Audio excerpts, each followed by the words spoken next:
মহাশিবরাত্রি, কিন্তু জানেন কি একটা ভুলের জন্য আপনার সারা বছরের পূজা, উপোস, ভক্তি সব জলে যেতে পারে। হ্যাঁ, শুনতে কঠিন লাগছে তাই না? কিন্তু এটাই সত্য।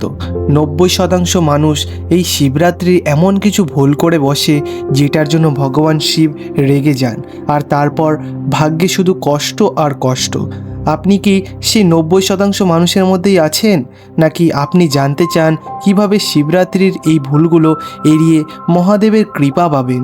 তাহলে এই ভিডিওটা একদম শেষ পর্যন্ত দেখুন, কারণ যে ভুলগুলো আমি বলতে চলেছি সেগুলো হয়তো আপনিও করেছেন রোজ। চলুন তাহলে শুরু করা যাক। আমার এক আত্মীয় আছেন, নাম বলছি না। উনি প্রতিদিন বছরের মহাশিবরাত্রির দিন পুজো করতেন, সারাদিন উপোস থাকতেন, রাতে মন্দিরেও যেতেন, ভীষণ ভক্তি আছে। কিন্তু জানেন কি, গত কয়েক বছর ধরে তার জীবনে শুধু সমস্যা আর সমস্যা। চাকরিতে ঝামেলা, সংসারে অশান্তি এবং টাকারও টান। একদিন এক সাধু বাবার কাছে গেলেন, সব খুলে বললেন। সাধু বাবা হাসলেন, তারপর বললেন, তুমি শিবরাত্রিতে একটি ভুল করছো, যেটা তোমার সব পুজো নষ্ট করে দিচ্ছে। শুনে উনি থমকে গেলেন, বললেন, আমি তো সব ঠিকমতোই করছি, তাহলে ভুলটা কোথায়? সাধু বাবা বললেন, ভুল তোমার মনে আর মুখে। কথাটা শুনে ওনার চোখ ভিজে গেল, কারণ উনি বুঝতে পারলেন পুজোর সময় তার মনে রাগ, হিংসা, অহংকার থাকতো।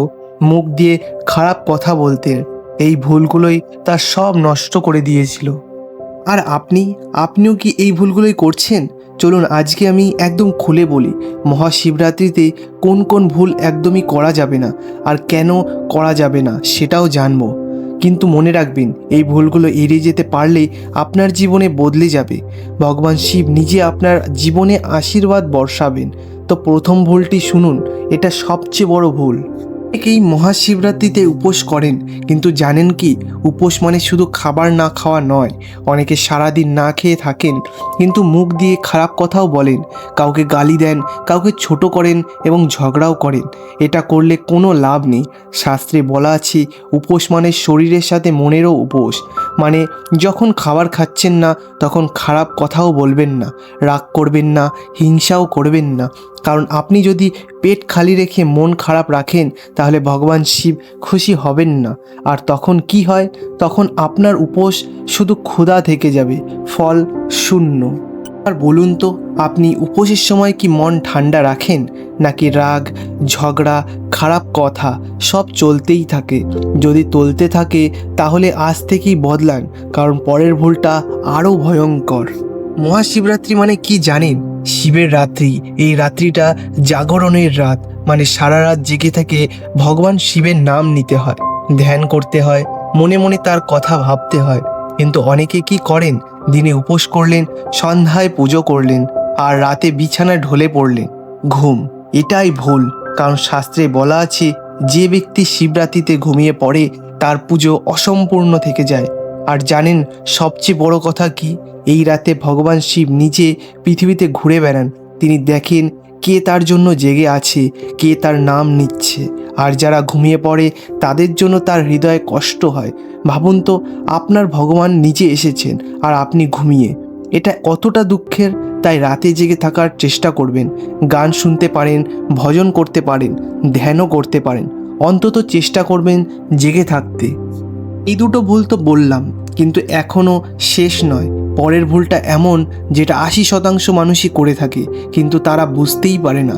আর এই ভুলটা করলে শিবের আশীর্বাদ তো দূরের কথা, উল্টে জীবনে বিপদ আসে। আর কি সেই ভুল? শুনুন তাহলে।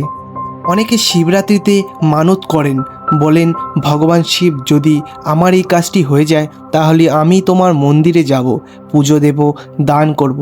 এটা করা ভালো, মানত করা পাপ নয়। কিন্তু যদি আপনার কাজ হয়ে যায় আর আপনি ভুলে যান, পুজো দেন না, মন্দিরেও যান না, তাহলে তখন ভগবান শিব রেগে যান, কারণ তিনি আপনার কাজ করে দিয়েছেন, কিন্তু আপনি তার প্রতি কৃতজ্ঞ হননি, মিথ্যা বলেছেন। আর শাস্ত্রে বলা আছে, ভগবানের সাথে মিথ্যা বলা সবচেয়ে বড় পাপ। এই পাপের ফল কি? আপনার জীবনে সুখ আসবে না, যা পাবেন তা হারাবেন, মনে শান্তিও থাকবে না। তাই যদি মানত করেন তো ভুলবেন না, যা বলেছেন তা রাখবেন। আর যদি রাখতে না পারেন তাহলে মানতও করবেন না, সরল মনে পূজা করুন, এটাই যথেষ্ট। 3টে ভুল হয়ে গেল, কিন্তু এখনও বাকি আছে। পরের ভুলটা হয় পুজোরই সময়, আর এই ভুলটা এতটাই সাধারণ যে আপনি হয়তো করে ফেলেন এবং বুঝতেই পারেন না। চলুন তাহলে দেখি। অনেকে পূজা করেন ঠিকই, কিন্তু মন থাকে অন্যদিকে। হাতে ফুল, কিন্তু মনে ভাবছেন কাল অফিসে কি কাজ আছে, বাজার করতে হবে, বাচ্চার পড়া দেখতে হবে। এই করলে পুজো কি হবে? শুধু একটা রীতি, একটা নিয়ম পালন, কিন্তু ভক্তি নেই, ভালোবাসা নেই। আর ভগবান শিব চান কি? রীতি নয়, তিনি চান আপনার মন, আপনার ভালোবাসা।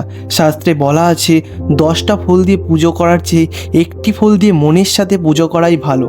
তার মানে পুজো করার সময় সব ভুলে যান, অফিস, বাজারের কাজ সব ভুলে যান। শুধু ভগবান শিবের কথা ভাবুন, তাকে ডাকুন, মনে মনে বলুন, হে মহাদেব, তুমি আমার সব কিছু, তুমি আমাকে রক্ষা করো। এই ভক্তি, এই ভালোবাসা, এটাই ভগবান চান। আর যখন তিনি দেখবেন আপনার মন সত্যি, তখন তিনি আপনার সব ইচ্ছাই পূরণ করবেন। 4টি ভুল শেষ, এবার আসছে 5ম ভুল। আর এই ভুলটা এত ভয়ঙ্কর যে এটা করলে শিবরাত্রি না করাই ভালো। কি সেটা? চলুন দেখা যাক। কিছু মানুষ শিবরাত্রিতে পুজো দেন, উপোস করেন, দানও করেন, আর তারপর গর্ব করে বলেন, আমি তো সারাদিন না খেয়ে থাকলাম, আমি তো এত বড় পুজো করলাম, আমি তো এত টাকা দান করলাম। এই অহংকার সবচেয়ে বড় ভুল, কারণ ভগবান শিব নিজে সব ত্যাগ করে হিমালয়ে থাকেন, তার কোনো অহংকার নেই। আর আপনি তার পুজো করে অহংকার করছেন।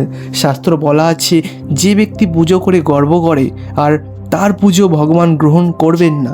তাই মনে রাখবেন, পুজো করার পর চুপ থাকবেন, নিজের ভক্তি নিয়ে বড়াই করবেন না, লোককে দেখানোর জন্য পুজো করবেন না, ভগবানের জন্য করুন, নিজের মনের শান্তির জন্য করুন, এটাই সত্যিকারের ভক্তি। তো বন্ধুরা, 5টি ভুল শেষ। এবার বলি কি করলে শিব সত্যিই খুশি হবেন। খুবই সহজ, পরিষ্কার মন নিয়ে পুজো করুন, রাগ, হিংসা, অহংকার সব ছেড়ে দিন, রাতে জেগে থাকুন, অন্তত চেষ্টা করুন, শিবের নাম নিন, মানত করলে রাখুন, ভুলবেন না।